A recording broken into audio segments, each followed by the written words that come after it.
morning, strangers. It is September 14th. Friday, September 14th, 2018, and I have some news for you.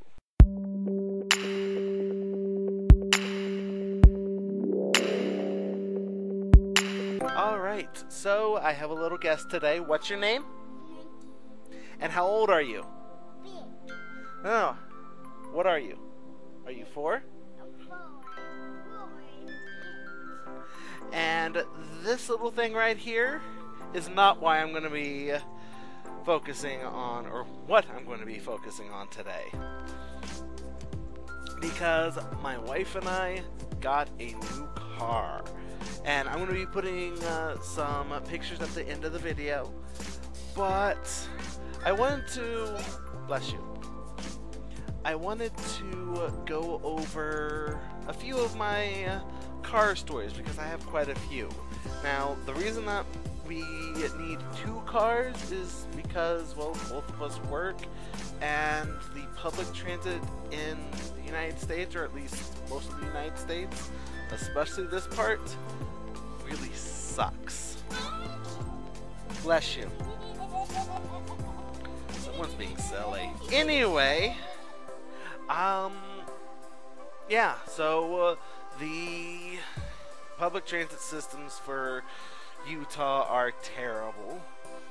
I work too early for them to be a viable option, and so my wife and I both have to have vehicles. Because my wife's in the same boat. She's actually in a worse boat because she doesn't even have a bus stop that stops close to where she works. She'd have to walk for a few miles. Like 5 miles, I think. Somewhere between, 5 or 6 miles. So not a very viable option for her. Kinda sucks. But, that being said, here are some stories from just cars, I guess. Yeah, here are some car-related stories of mine. And to start this off, I'm going to start fairly young. I was somewhere between 6 and 8 years old when the story took place, and it's a very short story. My dad was stopped in construction while we were doing a road trip. I believe it was up in Kansas, the first time that we lived down in Texas. And the police officer didn't believe that my dad's license plate was real. Now, this was back before everyone had computers, and not a lot of cops in that area were utilizing computers all that well. They had some, but this particular officer had to call in my dad's license plates. And when he found out that my dad's license plate was real, he tried to get my dad for us kids not having our seatbelts on. My dad was like, these kids always have their seatbelts on. They took their seatbelts off after the car came to a complete stop. And after the car was turned off. So, yeah. Even back then, cops didn't seem all that fair to my family. Now, we don't have it as bad as many families because I'm obviously white, despite the fact that I do have African blood and Apache blood. So, yeah.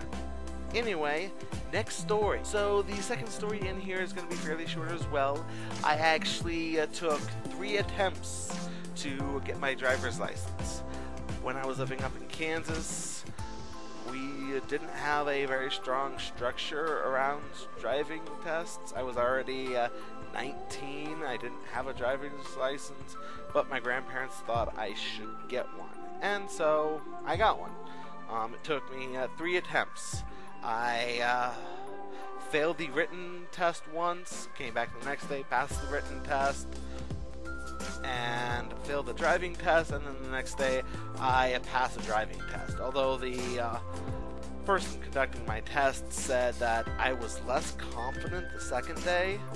It's just the first day I was doing the driving test.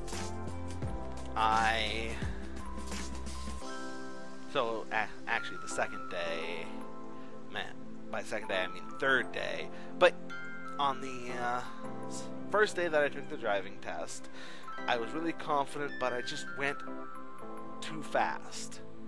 Like, I went too far over the speed limit because someone was passing me and I thought I was going slow, and so I tried to match their speed. And the third story that I have for you guys is simply going to be my first car crash. Now, there's a bit of dramatic build-up to this. That very same day was going to be the day that I met my wife for the first time. So, a lot of emotions going through my head. And unfortunately, her car had actually broken down earlier that day, so she couldn't drive it. And this was me going from Texas to Utah. Actually, I stopped in Kansas halfway through the trip, stayed the night there, met my biological father for what I see as the first time in my life, even though I had met him earlier when I was young. I just don't remember much about that. But I crashed my car because it was snowing in the middle of middle of March, and I hit a snowbank, spun around, and hit another car. So my car was no longer usable at all either. And I think I'm going to leave with that for today. I do have other car-related stories that I'd love to tell you guys. I may save that for next year if I do have September to be my storytime day.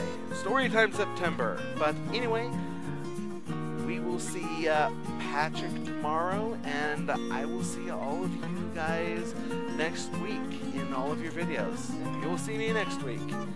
Anyway, PFTVA, and bye-bye.